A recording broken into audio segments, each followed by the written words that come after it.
ಮಾನವನದಕ್ಕಿಂತ ಕೀಳು, ಪ್ರಾಣಿಗಳೇ ಗುಣದಲ್ಲಿ ಮೇಲು, ಮಾನವನದಕ್ಕಿಂತ ಕೀಳು. ಉಪಕಾರವ ಮಾಡಲಾರ, ಬದುಕಿದರೆ ಸೈರಿಸಲಾರ. ಸತ್ಯಕ್ಕೆ ಗೌರವವಿಲ್ಲ, ವಂಚನೆಗೆ ಪೂಜ್ಯತೆಯಲ್ಲ. ಇದೇ ನೀತಿ, ಇದೇ ರೀತಿ, ಇನ್ನೆಲ್ಲಿ ಗುರು ಹಿರಿಯರ ಭೇಟಿ.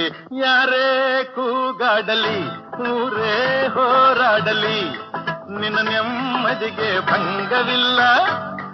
ಎಮ್ಮೆ ನಿನಗೆ ಸಾಟಿ ಇಲ್ಲ. ಬಿಸಿಲು ಮಳೆಗೆ ಬಿರುಗಾಳಿ ಚಳಿಗೆ ನೀ ಅಳುಕದೆ ಮುಂದೆ ಸಾಗುವೆ. ಅರೆ ಹೊಯ್ ಅರೆ ಹೊಯ್ ಅರೆ ಹೊಯ್ ಅರೆ ಹೊಯ್.